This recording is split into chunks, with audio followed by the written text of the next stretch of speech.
Hampir semuanya berat.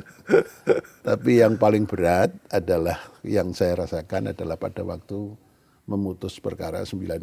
Nah, ini menarik ini. Itu baru pada hari Jumat ditarik pemohon, kita dengar begitu. Oh berarti ya sudah selesai. Oh, berarti udah nggak ada, Udah nggak ada, putusan, pasti nggak ada. macam ya. Berarti kan nggak ada permohonan Iya, lagi iya. kan? Ternyata pada hari Senin, loh kok ada lagi. Surat pencabutan itu ditarik kembali. Panitera nyuruh kan, panitera nggak mungkin sendiri, panitera itu eselon 1 kok, pejabat setara dengan eselon 1 kan, pangkatnya tinggi sekali kan. Sudah Prof tahu ya kan. paniteranya siapa ya? Ya tahu. Petugas yang menerimanya juga yang... Ya petugas yang terima, akhirnya kita telusuri siapa yang suruh datang, ada gitu. Nah atas perintah siapa? Panitera saya tanya, atas perintah katanya bosnya kita gitu. Oh ketua berarti. Bosnya kita. Bosnya kita. Oh bosnya kita. Bosnya kita. Oh iya. Setelah itu kemudian rapat putusan hakim. Dalam rapat putusan hakim jadi rame. Akhirnya dikabulkanlah perkara 90 itu. Dimaknai ya usianya tidak diturunkan, tapi dinaknai kepala daerah, bupati, wali kota, gubernur yang sudah berpengalaman itu boleh usianya tidak mencapai usia 40 tahun. Tapi ada juga suara-suara, ada ketua Mahkamah Konstitusi mau disuap 2 triliun itu pernah ada itu. Putusan apa yang terus menghantui dan Prof Arif jadi nggak bisa tidur gara-gara itu? Saya yang paling berat perkara 90. Makanya pada waktu purna tugas saya mengatakan, saya sekali lagi merasa tidak bisa menjaga Mahkamah Konstitusi, tidak bisa menegakkan konstitusi dengan sebaik-baiknya pada kala itu. Padahal saya sudah berusaha setengah mati, sampai saya walk out dalam rapat putusan hakim, tapi yang terjadi kayak begitu. Saya merasa saya sangat berat itu. Sehingga saya juga selalu mengatakan begini, kalau ada kekilafan saya bersama teman bersembilan ini, saya mohon ampun kepada Tuhan.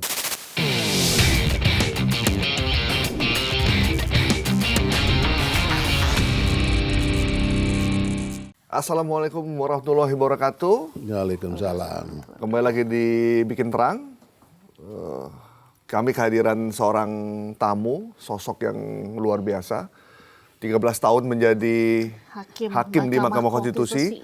Dan udah lengkap tuh, jadi anggota pernah, jadi ketua pernah, wakil ketua pernah, kembali jadi anggota juga. Tambahan satu. Apa lupa? Presiden Mahkamah Konstitusi se-Asia. Oh iya, Presiden Mahkamah Konstitusi se-Asia. Dan pernah mendapat penghargaan dari pemerintah Kazakhstan untuk urusan demokrasi. Bintang demokrasi. Sebenarnya kalau bukan Profesor Dr. Arif Hidayat. Kita beri aplaus dulu nih, waduh. Sebuah kehormatan ya. Selamat datang Prof di Bikin Terang hari ini. Saya juga senang datang ke Bikin Terang. Nah, karena namanya Bikin Terang, Prof harus terus terang. Oh iya. Karena kalau nggak terus terang jadi nggak terang gitu kan. Prof. Tapi terangnya Indonesia loh ya. Terangnya Indonesia gimana tuh Prof? Sedang tidak baik-baik saja. Waduh. Ini belum mulai udah langsung begini nih. Prof, 13 tahun jadi hakim Mahkamah Konstitusi. Pasti ada banyak dinamika. Apa satu dinamika yang membuat Prof sangat senang dan menyenangkan? Dan juga dinamika yang membuat Prof sangat menyesali di satu keputusan atau apapun? Ya, jadi begini, profesi saya kan sebenarnya pakar di bidang hukum. Kebetulan saya guru besar di bidang hukum tata negara. Saya tidak pernah bercita-cita untuk jadi hakim konstitusi. Jadi pada waktu pertama masuk di Mahkamah Konstitusi, 3 bulan yang pertama, saya merasakan bahwa passion saya tidak jadi hakim konstitusi sebetulnya. Karena apa? Begini, saya masuk di MK itu April 2013, menggantikan Pak Mahfud MD yang habis masa jabatannya. Awal di situ, saya kebetulan 3 bulan yang pertama sudah langsung menangani sengketa pilkada di Indonesia. Pada waktu menangani sengketa pilkada di Indonesia, saya menemukan satu fenomena yang luar biasa. kita dalam menyelesaikan sengketa pilkada itu menghadirkan saksi dari berbagai daerah. Dan ternyata saksi yang disumpah itu semuanya menyampaikan yang tidak benar. Bohong, membela masing-masing kontestannya. Nah, di situ saya merasakan hal yang luar biasa. Ini disumpah memberi kesaksian bohong. Padahal kita tahu hakim itu memutus salah satunya berdasarkan keterangan saksi. Kalau bohong itu kan kita memutusnya gimana? Kan pasti nggak benar kan? Tapi untung bahwa di Indonesia itu hakim selain berdasarkan fakta empirik, fakta yang muncul di persidangan, fakta hukumnya, kita itu dibekali satu senjata ampuh yang namanya keyakinan hakim. Keyakinan hakim dipertanggungjawabkan kepada Tuhan Yang Maha Esa. Dalam terminologi saya dipertanggungjawabkan kepada Allah Subhanahu wa taala. Sehingga kita memutus bisa betul-betul berdasarkan keyakinan kita. Apakah para saksi itu bohong atau tidak? Itu kita dasarnya itu. Meskipun begitu, saya sebagai manusia kan bisa saja khilaf kalau keterangannya nggak benar kan. Nah, saya gundah, saya merasa passion saya, ini nggak tepat ini saya di sini. Dari situ kemudian saya konsultasi, ada 2 orang hakim yang lebih senior dari saya. Itu kebetulan berasal dari Mahkamah Agung, beliau berdua. Dan saya menganggap beliau berdua itu ustadz, kiai. Sehingga saya konsultasi. Yang mulia, para senior, ini kok begini, ini gimana? Apakah saya harus memutus berdasarkan itu atau keyakinan kita? Beliau berdua menyampaikan kepada saya begini, Prof, keyakinan hakim itu penting sekali. Dan keyakinan itu dipertanggungjawabkan kepada Tuhan Yang Maha Esa. Putus berdasarkan itu. Kalau misalnya pun khilaf, salah, kalau tidak dipengaruhi oleh faktor-faktor X, itu masih dapat pahala 1.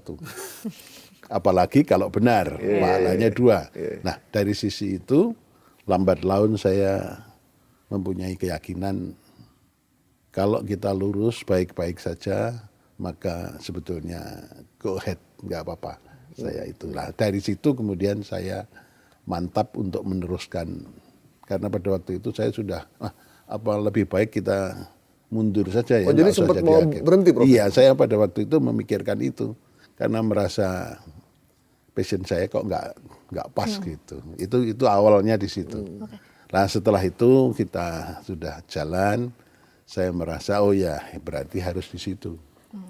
Nah, dari sisi itu kemudian pengalaman selanjutnya, ternyata memang apa yang saya pelajari kebetulan saya kan alumni Fakultas Hukum Undip. Guru saya yang paling hebat adalah Profesor Sacipto Raharjo. Itu mengajarkan kepada saya hukum progresif. Hukum itu untuk manusia, bukan manusia untuk hukum. Itu. Oleh karena itu berdasarkan ajaran-ajaran dari Profesor Sacipto Raharjo, saya menjalankan dari mempraktekkan teori hukum yang diajarkan beliau dalam praktek menjadi hakim konstitusi. Dari situ maka kemudian ternyata banyak teori-teori yang diajarkan Profesor Sacipto Raharjo, oh ini kenyataannya memang begitu. Salah satunya adalah begini, hukum itu sangat pada waktu diterapkan, diimplementasikan, itu sangat dipengaruhi oleh faktor-faktor di luar hukum. Ada yang namanya pilihan pengaruh dari luar. Pengaruhnya bisa berasal dari politik, ekonomi, sosial, budaya, latar belakang pengemban hukumnya, hakim, jaksa, dan sebagainya itu pengemban hukum, itu dipengaruhi oleh faktor-faktor itu semua. Nah, karena itu kita harus menyadari bahwa ada faktor-faktor yang berpengaruh di luar itu. Tetapi hakim itu harus menjaga independensinya, harus imparsial, tidak boleh dipengaruhi oleh hal-hal yang begitu. Nah, itu memang kita rasakan betul. Pada waktu memutus, apalagi Mahkamah Konstitusi itu adalah peradilan politik. Karena peradilan politik, maka pengaruh politik sangat Dominan. Berarti saat menjabat sebagai hakim, itu tekanan politik sangat besar. Pasti ada. Dan itu nggak hanya terjadi di Indonesia loh. Iya. Saya kebetulan kan ya hakim Mahkamah Konstitusi. Jadi ada cerita begini. Mahkamah Konstitusi pada waktu dipimpin oleh Pak Mahfud MD, itu Jakarta, Mahkamah Konstitusi Republik Indonesia ditunjuk untuk menjadi tuan rumah pertemuan mau mendirikan asosiasi MK se-Asia. Pak Mahfud yang memimpin di situ, terus kemudian muncul Jakarta Declaration. Jakarta Declaration menghasilkan asosiasi MK se-Asia. Tapi kemudian Pak Mahfud diganti, kemudian berjalan, diganti Pak Akhil Mokhtar sebentar, diganti Pak Hamdan Zulfa sebentar, yang agak lama yang menggantikan saya setelah Pak Hamdan Zulfa. Nah, tongkat estafet kepemimpinan di Asia kebetulan pas saya menjadi Ketua Mahkamah Konstitusi Indonesia, saya menggantikan menjadi juga Ketua Mahkamah Konstitusi Asosiasi se-Asia. Dari situ maka dalam pergaulan MK se-Asia, saya kebetulan juga akhirnya mewakili benua Asia di forum MK sedunia yang tiap tahun rapatnya di Venesia. Nah, dari situ saya juga ternyata dalam pengalaman bergaul dengan teman-teman di tingkat internasional, tidak hanya MK Indonesia, MK di negara-negara lain pun mengalami hal yang serupa itu. Berarti jadi pengaruh politik lazim di pengaruh dunia politik internasional ya, juga, karena Pak, ya? apa? Karena Constitutional Court itu adalah peradilan politik. Gitu. Yang terberat ada nggak, Prof? Tekanan politik yang dialami oleh Prof? Hampir semuanya berat. Contohnya, Prof. Hampir semuanya berat. Tapi yang paling berat adalah yang saya rasakan adalah pada waktu memutus perkara 90. Nah, ini menarik ini. Yang namanya sejarah tuh pasti menarik nih. Nah, kenapa, Prof? Ya perkara 90 itu gini. Kita lihat dari sisi prosedur dulu. Ya, dari sisi prosedur ada permohonannya sebetulnya nggak hanya satu. Ada 3 permohonan sudah diputus. Dan satu yang terakhir yang perkara 90 itu belum diputus. Nah, itu yang aneh begini. Perkara 90, perkara yang 3 sebelumnya sudah kita putus pada pagi hari. Itu sama ya ininya? Substansi yang diajukan sama. Okay. Berkenaan dengan usia. Apakah usia presiden dan wakil presiden bisa ditafsirkan lain. Oke. Ya, tidak bisa diturunkan atau dimaknai yang lain gitu. Nah, itu permohonannya hampir sama. Yang 3 itu sudah ditolak. Ditolak, hakim MK itu kan 9. Pada waktu itu ketua tidak hadir. Pada waktu rapat perumusan hakim yang kalau pleno lengkap dihadiri oleh 9 hakim. Tapi itu 1 orang hakim itu tidak hadir. Ya. Nah, tidak hadir itu ketua, pada waktu awal saya tanyakan pada wakil, yang mimpin kan wakil ketua. Kenapa ketua tidak hadir? Ketua tidak hadir karena apa? Karena ada konflik kepentingan begitu. Jawabannya Pak Wakil. Oh ya sudah kalau begitu kita berdelapan kan sudah quorum kan? Quorum. Yeah. Tetap jalan terus kan. Nah, akhirnya 3 perkara itu ditolak karena apa? Substansinya bisa menurunkan usia hak ke presiden dan wakil presiden, bisa dimaknai yang lain sesuai dengan permohonannya. Itu semua berkenaan dengan ini. Menurunkan atau memaknai usia itu berdasarkan prinsip teori yang selama ini dianut oleh Mahkamah Konstitusi, itu adalah pekerjaan atau teori yang namanya open legal policy. Kebijakan hukum terbuka. Apa yang dimaksud kebijakan hukum terbuka? Itu merupakan wewenang pembentuk undang-undang. Sehingga bukan kewenangan MK. MK tidak bisa ngutek-utek itu. Kecuali ada hal-hal tertentu. Apa hal-hal tertentu? Misalnya melanggar Undang-undang dasar. Undang-Undang dasar atau apa namanya, hak asasi manusia atau melanggar hak kewarganegaraan, hak konstitusional warga. Nah, itu pengalaman yang saya mengadili yang sering terjadi adalah pada waktu mau menaikkan usia, permohonan menaikkan usia kawin di Indonesia. Usia kawin wanita kan sangat rendah itu. Iya. Dulu 16 Kan tidak ya. sama ya kan? Ya. Itu tidak sama antara laki dan perempuan. Ternyata ada permohonan untuk menaikkan usia kawin wanita. MK nggak pernah bergeser. MK mengatakan itu wewenang pembentuk undang-undang. Karena apa? Kalau itu wewenang pembentuk undang-undang, maka bisa dilakukan satu kajian yang komprehensif, mendalam, karena pembentuk undang-undang itu mempunyai instrumen yang lebih lengkap daripada hakim, kan gitu kan? Ya, betul, Nah itu maka diserahkan pada pembentuk undang-undang. Itu putusan pada waktu pengujian undang-undang usia kawin wanita. Ya. Padahal keterangan ahli dan keterangan saksi pada waktu menguji usia kawin itu sudah cukup lengkap, cukup komprehensif, dilihat dari aspek kesehatan, psikologi, aspek apapun. Dan pengalaman atau apa namanya, studi perbandingan dengan negara-negara lain pun mengatakan bahwa itu kan itu harus dinaikkan. Meskipun udah lengkap, MK tetap Tapi merasa MK tetap tidak berani karena berani. ini yang namanya open legal policy. Nah, tapi dalam hal perkara itu, perkara 90, kita konsisten yang 3 itu. Ini nggak bisa serahkan pada pembentuk undang-undang. Tapi kemudian ada yang aneh, satu yang perkara 90. Perkara 90 itu karena sudah jelas. Jadi kalau kemarin pernah beredar ada seorang pakar mengatakan itu tidak disidangkan sama sekali, saya juga itu salah itu. Saya merevisi. Itu disidangkan. Ya, saya merevisi begini.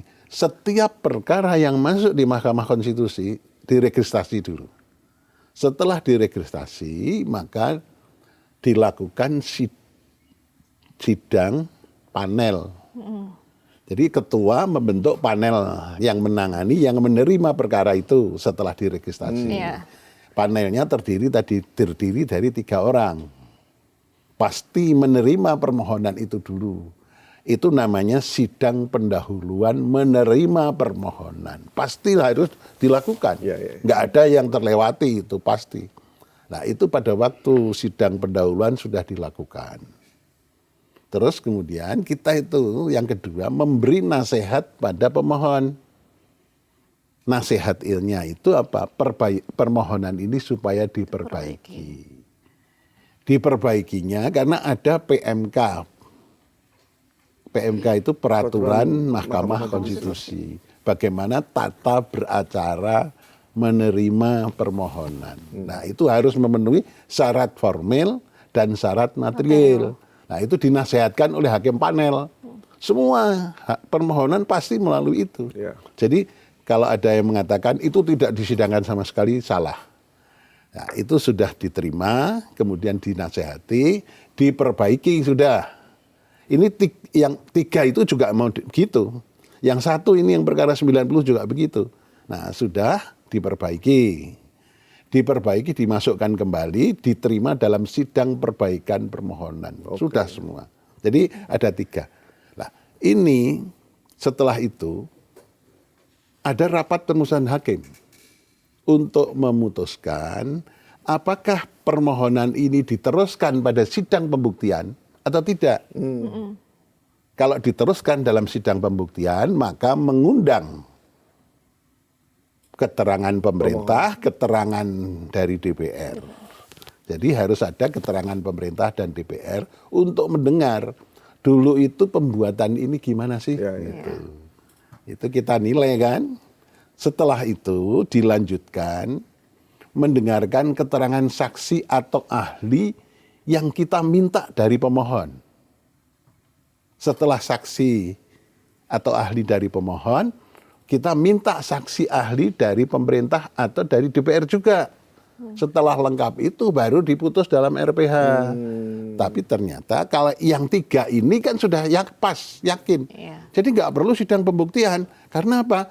Ini open legal policy, bukan kewenangan kita. Itu kewenangannya Pembuat undang-undangnya. pembentuk undang-undang. Jadi tidak dilanjutkan gitu. itu. Jadi tidak dilanjutkan, nggak usah ada sidang pleno untuk mendengar keterangan saksi atau ahli. Itu sidang pembuktian namanya. Nah, untuk yang perkara 90 ini juga begitu, nggak perlu karena sudah. Jadi sudah tidak perlu dilakukan sidang pembuktian.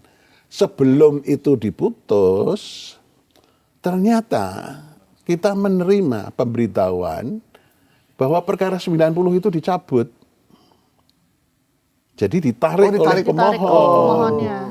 Itu baru pada hari Jumat ditarik pemohon, kita dengar begitu. Oh berarti ya sudah selesai. Oh, berarti udah nggak ada. Udah nggak ada, putusan, pasti kan nggak ada. iya. Berarti kan nggak ada permohonan Iya, lagi kan?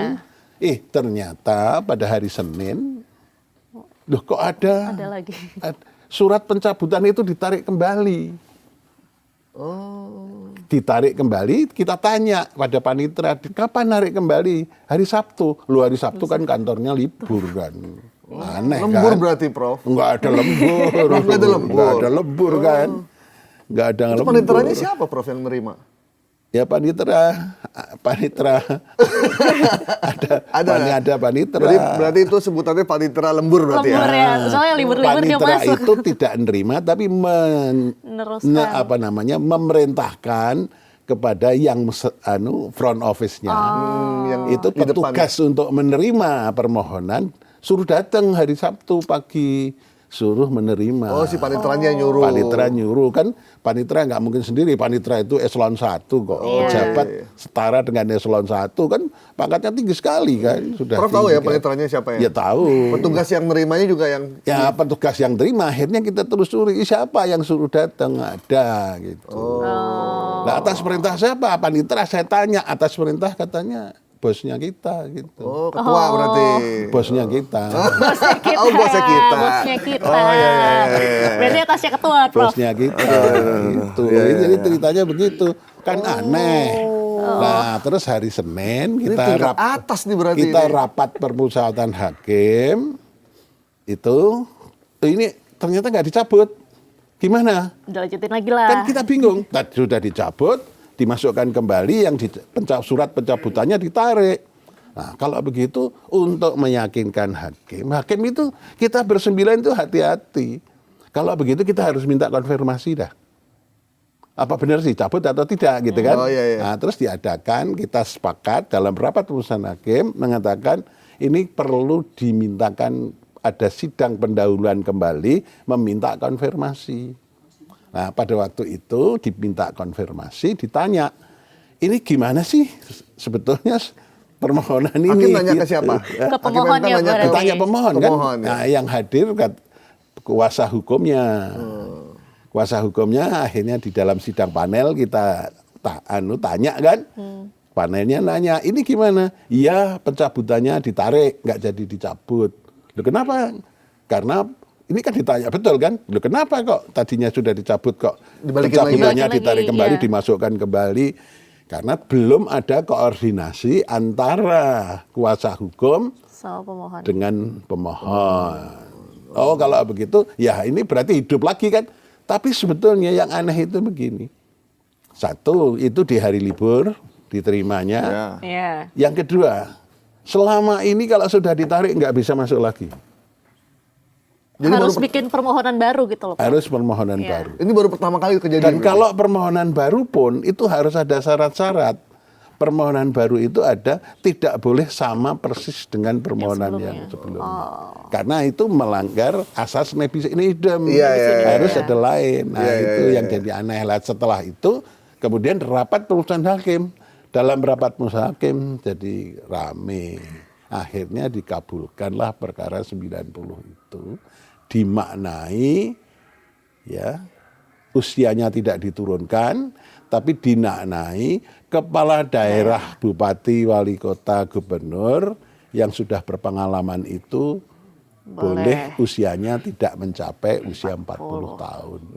Itu dikabulkannya. itu begitu. berarti tuh hari-hari yang menegangkan gitu ya. Ya nggak menegangkan. Membingungkan ya, Prof. Nah, Ya, Prof, kalau saya melihat bukan membingungkan, tapi selama saya di Mahkamah Konstitusi ini aneh. Itu Tapi aneh. ada- Makanya saya dalam dissenting saya mengatakan ini ada atmosfer yang negatif. Karena saya apa? Hakim konstitusi itu saya setelah menjadi hakim konstitusi kemudian begini. Jadi hakim konstitusi tidak sekedar menyampaikan ini, pakai ini, tapi juga pakai ini. Nah, ini kok aneh.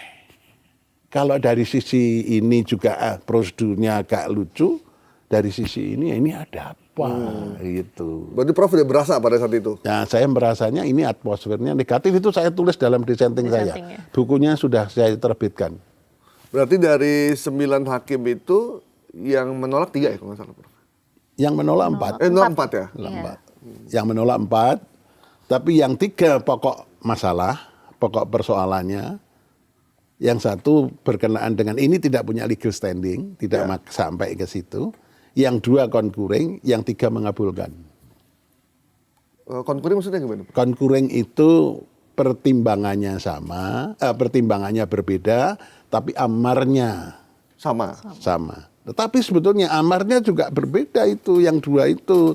Karena yang 2 itu mengatakan pertimbangannya ini boleh dimaknai, tetapi itu bukan bupati, kepala daerah, bupati, wali kota, tapi tingkat gubernur. Dan gubernurnya gubernur provinsi yang kayak apa, itu diserahkan pada pembentuk undang-undang.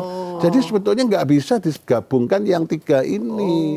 Itu aneh lagi. Itu Jadi sebenarnya cuma 3 orang Berarti doang cuma 3 ya? orang. Berarti nggak? Berarti dari 6 banding 3? Iya. Mestinya itu kalah. perbandingannya, Iya. kalau itu dihitungnya perbandingannya 3 mengabulkan, 3 menolak 3. dari sisi substansi, yang 2 ngambang, yang 1 dissenting tapi berkenaan dengan legal Legal standing. standing, ya. Lah itu dihitung, loh ketuanya ada di mana? Ketuanya ada di 3 mengabulkan.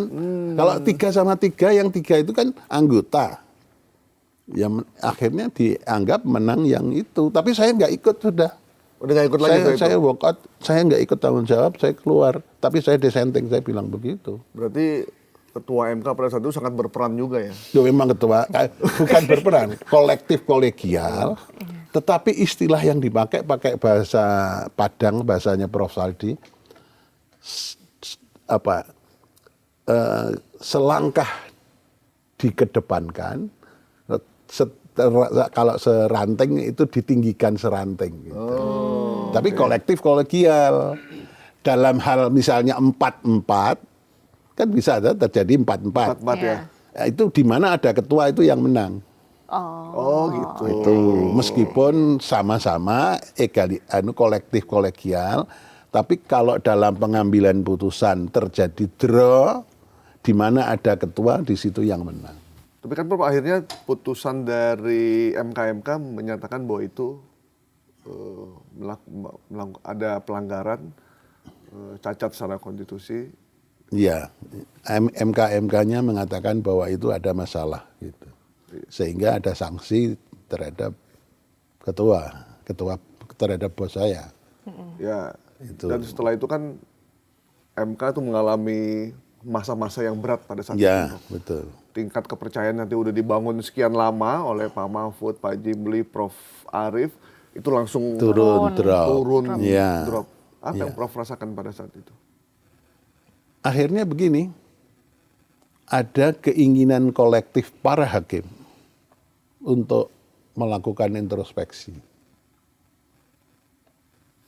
Melakukan introspeksi sehingga kemudian MK membenahi diri.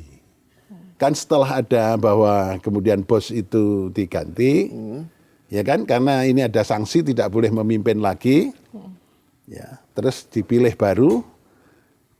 Konfigurasi pemimpin yang 2 orang pimpinan ini mengajak kita bersama-sama untuk mari kita bersama-sama memperbaiki diri, melakukan introspeksi untuk meningkatkan kembali kepercayaan publik kepada Mahkamah Konstitusi. Itu mulai perbaikannya macam-macam.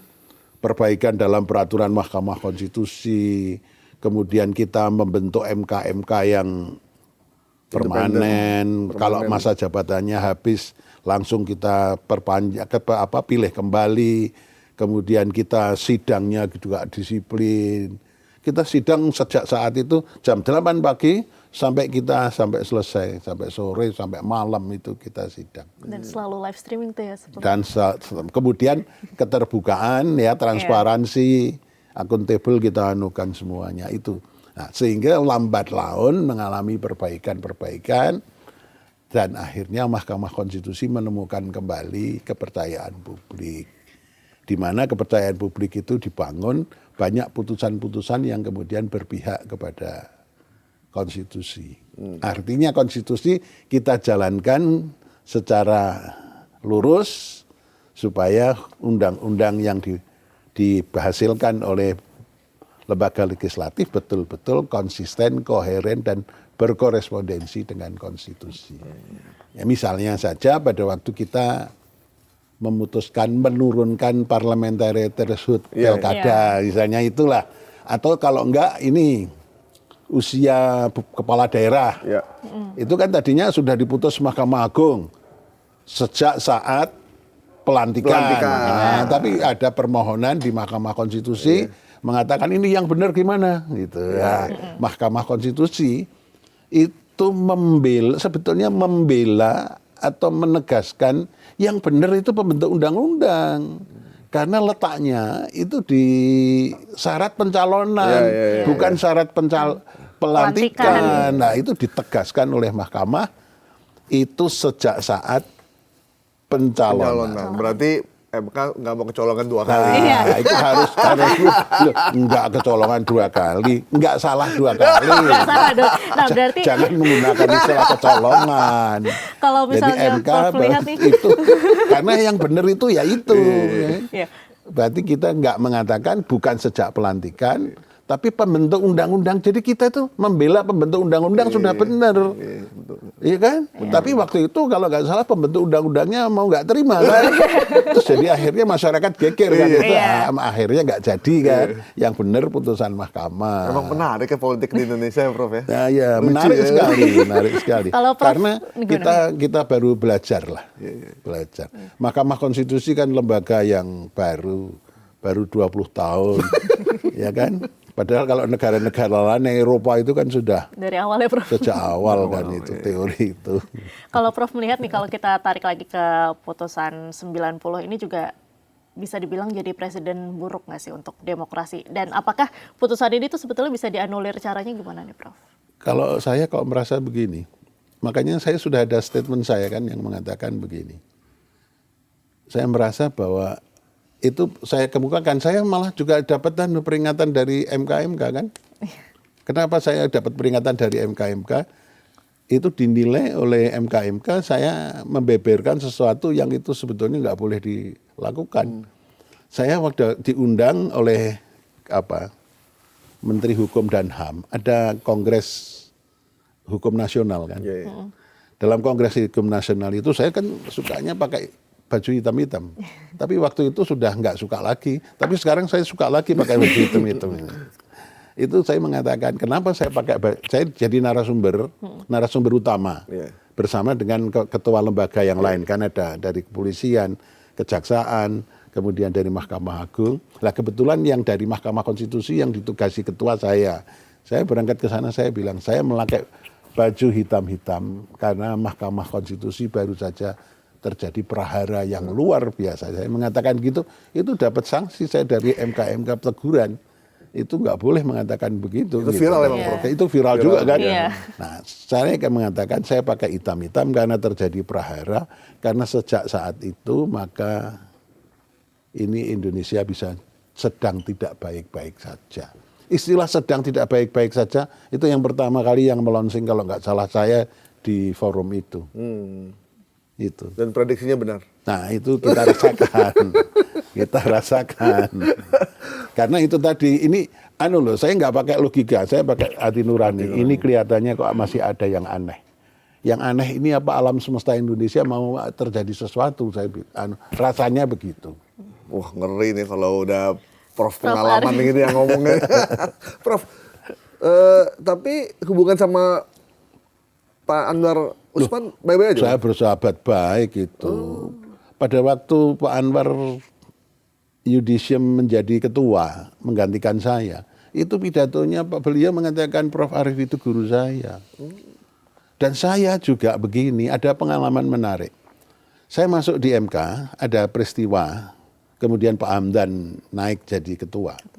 Itu waktu itu kan juga terjadi pemilihan, karena Pak Hamdan wakilnya Pak Akil naik jadi ketua, kan kosong wakil kan. Saya, yang mendorong saya jadi wakil ketua Pak Anwar. Kalau saya nggak salah ingat, Pak Anwar dan Pak Haryono. Itu datang ke tempat saya, Prof. Arief berkenan untuk jadi wakil ketua. Kita dorong Prof. Arief gitu. Itu Pak Anwar. Nggak sekali, 2 kali, 3 kali datang ke ruangan saya, Prof. Arief bersedia ya. Karena kita sudah bersahabat baik. Sebelum saya di Mahkamah Konstitusi, saya sudah kenal beliau, kita bersahabat dengan baik. Makanya begitu saya sudah capek menjadi ketua Mahkamah Konstitusi, saya waktu itu didorong lagi untuk jadi ketua. Saya sudah terpilih 2 kali secara aklamasi, tapi yang kedua itu masa jabatannya belum separuh. Sehingga karena belum separuh, saya masih bisa lagi. Saya didorong, tapi saya sudah capek, merasa capek. Karena orang itu kan ada batasnya. Kekuasaan itu ada batasnya. Harta ada batasnya. Semua bagi saya ada batasnya. Tidak ada yang abadi. Tidak ada yang tidak ada batasnya. Usia saja kan ada batasnya kan. Nah, itu saya merasa capek.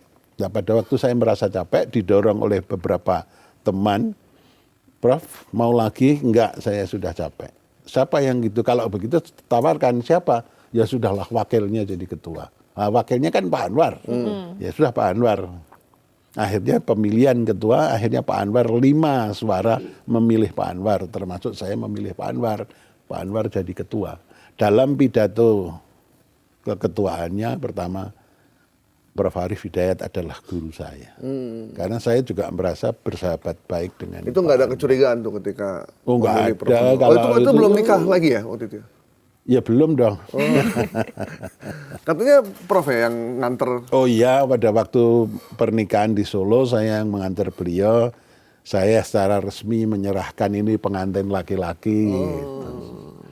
Ya, karena memang sahabat saya dengan baik. Itu waktu menikah dengan adiknya Pak Jokowi nggak ada rasa kok gini ya?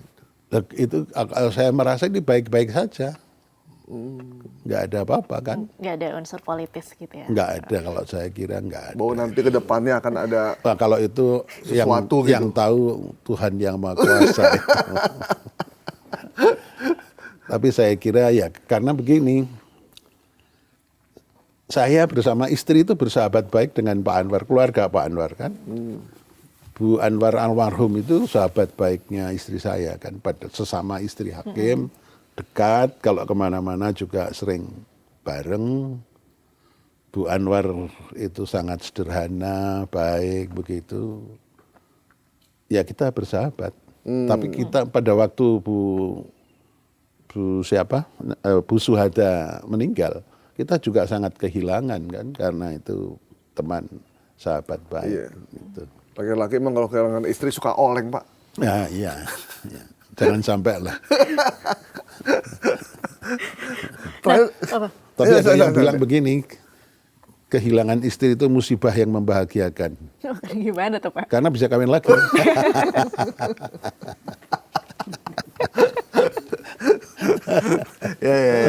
Aduh.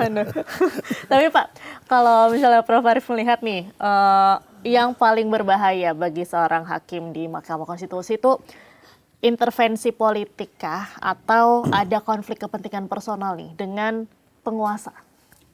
Jadi begini, saya kebetulan ditugasi oleh Mahkamah hadir pada waktu Kongres MK sedunia yang ke-6 itu diadakan di Madrid. Belum lama kok, 4 bulan yang lalu kalau nggak salah. Oh baru. Baru aja. Yang dibahas salah satunya adalah independensi Mahkamah Konstitusi. Nah di situ dibahas panjang lebar.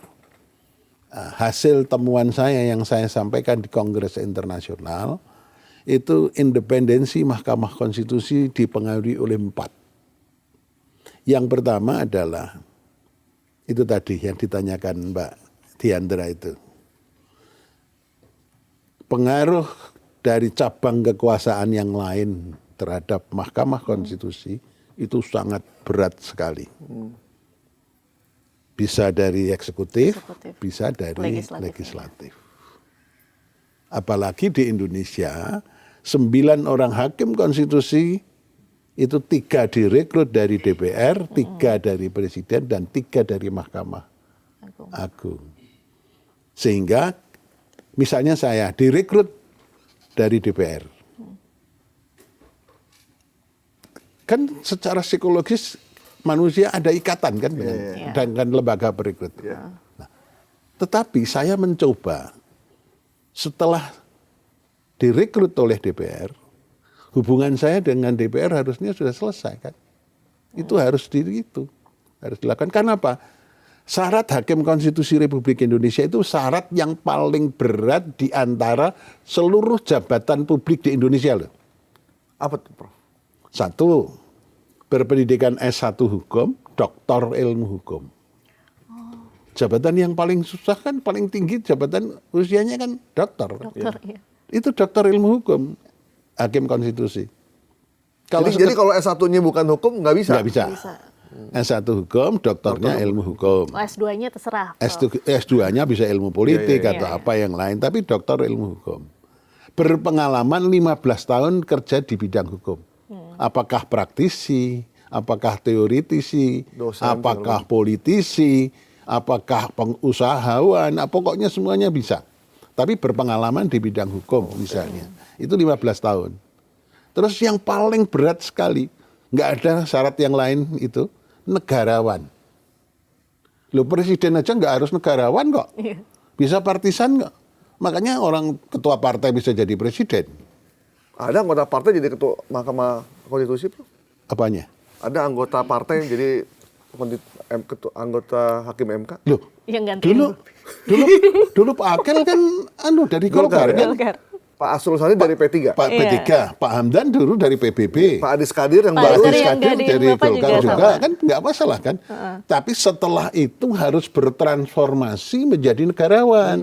Tadinya partisan, bertransformasi menjadi negarawan. Dan transformasi itu kan sebenarnya butuh waktu, Prof. Enggak, tergantung orangnya. Tergantung orangnya.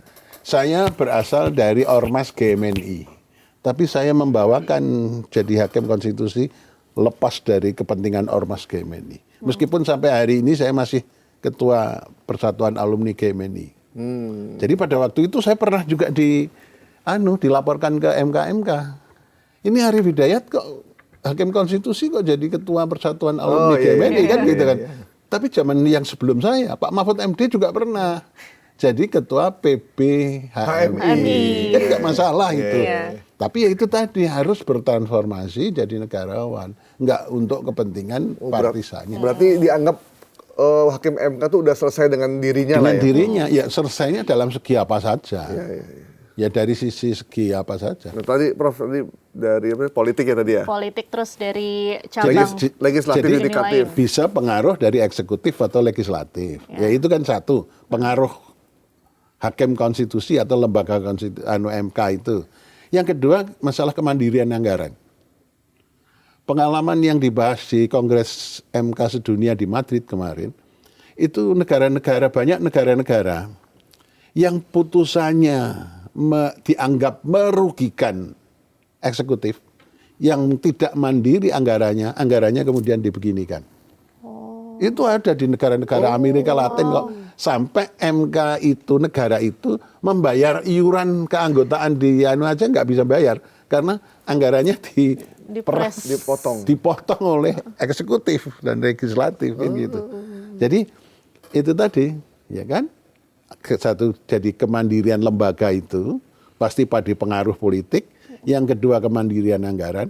Yang ketiga, ini juga luar biasa. Ya kayak podcast gini, mass media, masyarakat sipil juga berpengaruh terhadap Mahkamah Konstitusi. Jadi suara publik tekanan gitu ya, publik, opini publik itu juga sangat berpengaruh. Hakim kan juga baca-baca kan, Nah, itu kan pengaruhnya juga. Misalnya saja gini, ada yang berkenaan dengan masalah-masalah yang berhubungan dengan agama tertentu yang di judicial review. Ini kan opini hakim itu berasal dari beragama akal. Apa itu juga bisa aja berpengaruh kan? Oke. Apalagi publik yang lain juga bisa Mas Mudia diberitakan begini terus termasuk podcastnya ini berpengaruh atau tidak, itu kan hakim juga bisa gitu. Makanya hakim itu ya ada yang menutup diri begini, tutup telinga, tutup mata supaya nggak pengaruh apa-apa. Tapi ada juga yang membuka tapi tetap menjaga independensi, imparsialitasnya masih ada juga. Jadi ada dua tipe hakim, menutup diri, handphonenya nomornya ganti, hanya hubungan sama keluarga ya, nggak dengan publik, dengan nggak masyarakat. Tapi ada juga yang membuka diri tapi tetap bisa menjaga independensi. Prof yang mana? Kalau saya yang membuka diri, nggak ada masalah bagi saya.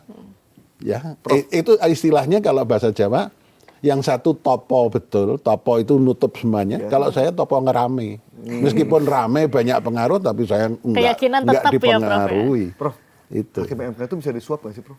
Ya bisa aja. Bisa ya? Kan bisa kalau aja. hakim-hakim yang biasa kan banyak tuh. Ya bisa disuap. aja. Malah suapnya mungkin nggak kecil. Lebih besar. Oh ini politik kok. Pernah, Prof? Ya enggak. Kalau Ditawarin maksudnya. Prof. kalau ditawarin saya nggak pernah kok. Tapi Nggak pernah berhubungan. Kalau saya nggak pernah lah. Prof Tapi udah, ada juga suara-suara, ada ketua Mahkamah Konstitusi mau disuap 2 triliun itu pernah ada itu. Pada waktu pengujian undang-undang teks amnesti. Itu ada. Sampai segitu banyak. 2 triliun ya? Iya, itu tapi dari luar katanya. Dari luar Itu tuh pernah Oh, dari luar negeri berarti? ya. Asing ya? Itu pernah terjadi pada waktu mengadili teks amnesti. Itu pernah ada berita hakim MK, karena masalah itu kan masalah besar. Kalau itu dibatalkan, maka duit-duit orang Indonesia yang nggak benar-benar itu kan bisa kembali ke Indonesia kalau di teks amnesti kan. Nah, supaya itu enggak ada dari luar katanya berusaha untuk pengen nyuap itu. 2T tuh bisa beli pickup dari India berapa unit ya? Kok nyangkut itu. Jadi ke situ. Kalau itu misalnya 2 triliun, saya guru besar ya. Reinkarnasi 100 kali jadi guru besar nggak mungkin kumpul 2 triliun. Ya kan? Jadi tadi berasal dari lembaga kemandirian anggaran, dari mass media, dari publik, yang ini hakimnya sendiri bermain politik. Nah ini yang perkara 90 hakimnya sendiri bermain politik apa gitu, enggak nih ya kan? Itu 4 itu saya sampaikan di dalam forum internasional di Kongres di Madrid. Tapi mereka akhirnya itu menjadi satu kesimpulan di Kongres itu, dan itu ternyata memang benar diakui tidak hanya di Indonesia tapi di negara-negara lain juga terjadi. Yang paling bahaya apa, Prof? Ya semuanya bahaya, semuanya nggak boleh. Prof, itu. Prof Arief jadi hakim MK tuh berarti 3 presiden ya? Ini saya satu-satunya hakim yang sampai hari ini mengadili 3 pilpres. Ya berarti zaman 2024, Pak SBY ya? 2014, 2019, 2024. Oh, jadi zaman Pak Jokowi berarti ya? Ya sudah sejak zaman Pak Jokowi yang pertama. Terus yang kedua 2019, terus zaman Pak Prabowo ini. Zaman Pak SBY, Prof belum jadi hakim Saya MK? dilantik Pak SBY waktu itu pertama kali kan 2013 masih ya. presidennya masih Pak SBY. Iya. Nah terus selama periode presiden itu tekanan-tekanannya ada, Prof? Tekanan-tekanan apa maksudnya? Ya tekanan politik. Oh ya pasti ada. Diminta dong. ini. Ada diminta pasti tolong. dong. Presiden bisa berkomunikasi sama hakim MK nggak? Dalam hal-hal yang formal tertentu kan ada forum. Jadi waktu saya dulu ketua Mahkamah Konstitusi itu ada forum pertemuan presiden dengan ketua-ketua lembaga. Kita menyamakan persepsi untuk menuju tujuan visi misi yang sama yang tertera dalam pembukaan Undang-Undang Dasar. Jadi itu menurut saya prinsipnya prinsip yang benar. Dalam batas-batas yang benar itu. Jadi gini kan, Presiden DPR, Presiden MPR, DPR, MA, MK itu visi misinya, tujuannya sama kan? Pembukaan Undang-Undang Dasar kan? Menjalankan konstitusi yang sama. Kan? Kita memang dipisahkan satu sama lain, mempunyai kewenangan yang terpisah. Tapi kan kita harus bersinergi untuk menuju visi misi yang sama. Lah waktu itu ada pertemuan triwulanan. Dalam pertemuan triwulanan itu kita sama-sama, misalnya begini, waktu yang saya pernah mengalami, kita harus memfokuskan kembali ke membumikan kembali Pancasila kan. Pancasila kan waktu era reformasi agak ditinggalkan ya. Nah itu kita kembalikan. Kita ada kesamaan visi di antara pimpinan lembaga tinggi negara. Kalau saya sering mengistilahkan yang memakai nomor mobil RI one digit. Itu bertemu untuk kita saling, ini rasa-rasanya kok Pancasila perlu kita kembalikan, dibumikan kembali. Tidak hanya untuk para stakeholder yang mimpin lembaga-lembaga negara, tapi kepada masyarakat juga kan. Pendidikan Pancasila kita kembalikan lagi. Itu waktu itu pertemuan-pertemuan semacam itu sebetulnya. Dan itu positif. Tapi dalam hal kewenangan, tugas fungsi, kita dipisahkan, nggak boleh melakukan intervensi kan. Gitu. Itu dari awal Prof, dari 2013 menjabat sampai 2026 ini terakhir gitu. Apa sih Prof perubahan yang bisa dibilang paling fundamental yang Prof rasakan terkait dengan marwah MK nih? Kalau saya MK itu ya kadang-kadang bisa saja pengaruh begini, ukurannya kan begini. MK itu kan sebagai the guardian of the Constitution. Pada waktu saya menjadi ketua Mahkamah Konstitusi, saya menambahkan satu, the guardian of state ideology. Menjaga konstitusi negara sekaligus menjaga ideologi negara. Nah, ini berbeda dengan MK yang ada di negara-negara lain. Karena apa? MK itu lahirnya kan teorinya kan di Eropa Barat. Yang dijaga konstitusi Eropa Barat berbeda dengan konstitusi Indonesia, berbeda dengan konstitusi negara, misalnya gini. Kutubnya kalau mau kita gambarkan secara teoritik. Ada kutub negara individualis kapitalis. Ada kutub negara sosialis yang ke arah ekstremnya komunis. Ada. Lah kita itu kan di tengah-tengah kan. Nah, konstitusi yang di sini, di yang individualis kapitalis, konstitusinya itu hanya mengatur hal-hal yang mengenai politik, hak asasi manusia, kelembagaan negara. Konstitusi hanya ngatur itu. Yang di sini, yang di sosialis, komunis, ini selain yang tadi, itu ditambah satu masalah ekonomi. Ekonominya terpimpin kan. Kayak misalnya Vietnam atau RRC, China, itu kan begitu. Tapi ini kedua-duanya, ini ya, kiri dan kanan ini, sekuler. Nah, Indonesia di mana? Nah, Pak Mahfud sama saya setuju. Ini Indonesia pilihannya prismatik. Prismatik itu yang baik di sini diambil, yang baik di sini diambil kan gitu. Tapi yang di sini sekuler dan di sini sekuler, kalau kita enggak, kita itu ideologi sila pertama, ketuhanan yang Maha Esa, enggak sekuler. Nah, konstitusinya karena yang diatur di sini hanya itu, yang di sini ditambah ekonomi, di Indonesia itu konstitusinya mengatur semua aspek kehidupan berbangsa dan bernegara. Coba, usia perkawinan di sini ada nggak ada? Di sini nggak ada. Di Indonesia ada. Zakat ada.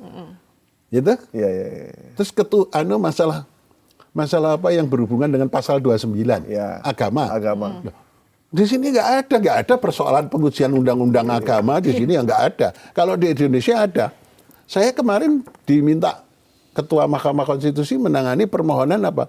Pasal 29 Indonesia supaya ditafsirkan orang Indonesia itu boleh teis dan boleh ateis, coba. Nah, ya menurut saya kalau di dua kutub ini kan bebas aja kan. Nggak ada masalah ini. Nah di tempat kita pernikahan beda agama pun diatur. Diatur, ada judicial review. Jadi Hakim Konstitusi Indonesia itu tidak saja paham mengenai tata negara, paham mengenai konstitusi dalam arti luas. Karena yang diatur lebih banyak daripada yang di kiri dan yang di kanan. Berarti emang harusnya gaji MK tuh harusnya gede Loh, banget. malah saya kemarin sebelum pensiun itu saya dapat berita begini kok, ada hakim konstitusi yang ditugasi untuk studi banding ke Aljazair. Hakim Aljazair, hakim konstitusi Aljazair itu kalau pensiun itu malah gajinya ditambah 10% dari gaji waktu aktif kok. Lah kalau gitu? iya. Gede banget dong, Prof. Gede banget dong itu. Iya, misalnya di sana 100 juta Ya. per bulan. Setelah pensiun malah ditambahi 10 juta.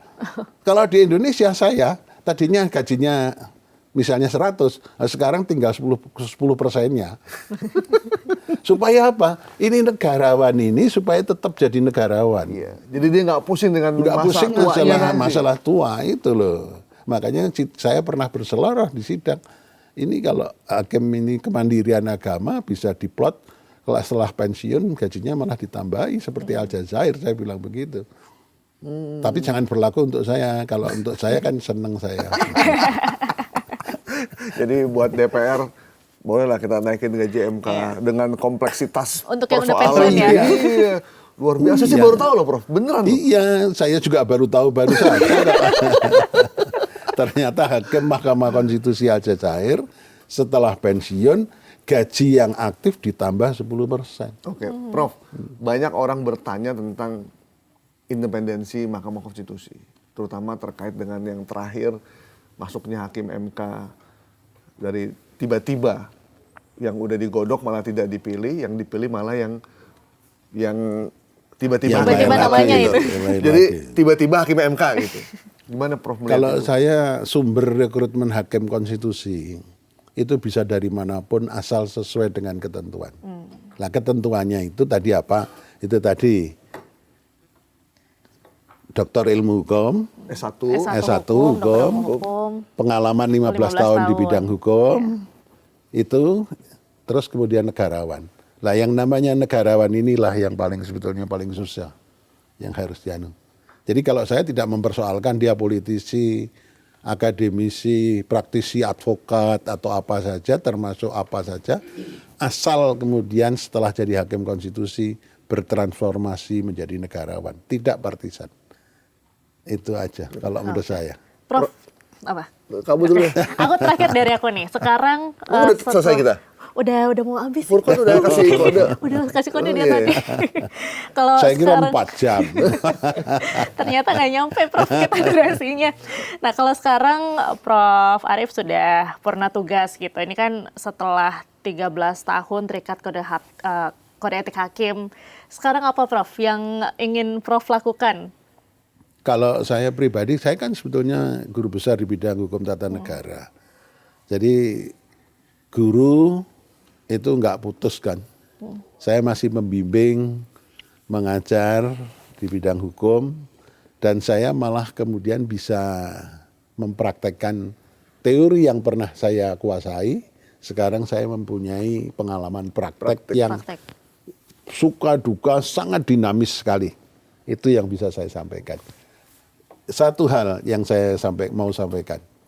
Berhukum di Indonesia harus disinari oleh sunar ketuhanan. Berekonomi, berpolitik, dan apapun di Indonesia harus disinari oleh sinar ketuhanan yang Maha Esa. Kalau di hukum itu begini, kita itu berhukum, tapi para guru besar hukum atau dosen hukum itu harus menekankan begini. Ini tidak ada di negara lain. Hanya ada di Indonesia? Hanya ada di Indonesia. Membuat hukum, apakah itu undang-undang, apakah itu ketetapan MPR, keputusan rektor, keputusan dekan, keputusan gubernur, dan sebagainya, ada irah-irah. Atas berkat rahmat Tuhan yang Maha Kuasa.